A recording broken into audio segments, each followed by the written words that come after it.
Today, we're peeling out into the glorious pileup that is the Cannonball Run, the 1981 movie that made zero sense, had all the stars, and somehow still became a cult classic. Buckle up, because this one's not just a road trip, it's a fever dream on wheels, loaded with horsepower, slapstick, and more questionable fashion choices than a 1980s hair metal concert. Number 1. It was based on a real illegal race. That's right, the Cannonball Run wasn't just some screenwriter's sugar-fueled fantasy. It was based on a real-life underground race, the 1979 Cannonball Baker Sea to Shining Sea Memorial Trophy Dash. Organized by gearhead journalist Brock Yates, this coast-to-coast chaos fest had one rule: there are no rules. Just start in New York, finish in California, and get there as fast as humanly or insanely possible. The movie captured that same outlaw energy, barely hiding its roots under layers of rubber smoke and Burt Reynolds' smirk. Number 2. Director Hal Needam makes a sneaky cameo. Hal Needam wasn't just calling the shots, he was sneaking into them. Known for being one of the greatest stuntmen of all time before transitioning to directing, Needam appears uncredited as an EMT in the ambulance crew. If you blink, you might miss him, but that cameo was his way of literally inserting himself into the madness he created. It's a nod to his stunt roots and a wink to fans who know to look beyond the obvious. Number 3. Burt Reynolds got paid $5 million. For 4 weeks. At the peak of his stardom, Burt Reynolds could do no wrong. And when the Cannonball Run came around, he cashed in big time. He earned a jaw-dropping $5 million for just 4 weeks of work, making him the highest-paid actor in Hollywood at the time. And what did he do for that paycheck? He raced, he cracked wise, he wore sunglasses like a boss, and he made it all look effortless. It was Reynolds in his prime, oozing charisma and collecting checks. Number 4.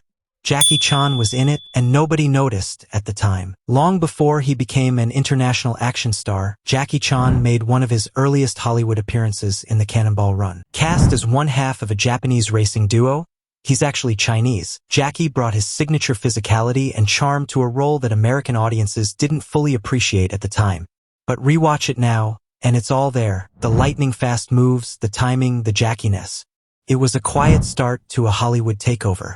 Number 5. Mad Love for the Lamborghini Countach. You know the movie the moment you see the car. The black Lamborghini Countach driven by Adrian Barbeau and Tara Buckman wasn't just fast, it was legendary. Sleek, loud, and shaped like a rocket on wheels, the Countach became an instant pop culture icon. It wasn't just a car in a movie, it was the movie. Posters, toys, video games, that car burned rubber across the 80s imagination. Number 6. Dean Martin's Final Ride. This was it, the swan song of the great Dean Martin. Playing a fake priest with Sammy Davis Jr., Martin brought his signature cool, dry wit, and I might be slightly drunk energy to the screen one last time. Their duo was part comedy sketch, part chaotic road team, and somehow, despite the blasphemy, totally charming. It was Martin's goodbye to film, and it couldn't have been more Dean. Number 7. Roger Moore played kind of himself. Roger Moore in this film is like a James Bond parody, played by James Bond himself. He's not technically 007, but he's driving Aston Martins, tossing one-liners, and basically being the suave secret agent he always was, just with a more confused identity. He plays a character who thinks he's Roger Moore. It's layers on layers of meta humor, and Moore leans into it with pure smug delight. Number 8. A stunt woman was seriously injured. Behind all the jokes and jabs was a darker moment. Stunt woman Heidi Von Beltz suffered a horrific injury during a crash scene gone wrong. She was left paralyzed, and the accident sparked outrage that led to major changes in stunt safety protocols. Her case became one of the industry's wake-up calls, changing how stunts were planned and executed. The fun came at a cost, and Hollywood had to reckon with that. Number 9. The bloopers changed the game. You know those bloopers during the credits that made you stick around long after the movie ended? The Cannonball Run helped start that trend. Jackie Chan especially loved the idea and ran with it, turning end-credit bloopers into a staple of his own films. The cast was clearly having fun, flubbing lines, breaking character, and reminding everyone that making movies is just as wild as watching them. Number 10. Spawned a sequel and a legacy. The Cannonball Run wasn't just a movie, it was a movement. Despite critics rolling their eyes, audiences rolled into theaters.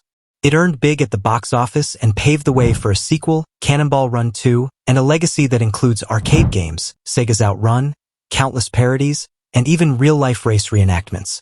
Love it or hate it, you remember it. And that's the kind of pop culture footprint most films only dream of. Honk if you love movie madness and tell us, should we rewind Smokey and the Bandit next or go off-road with Mad Max?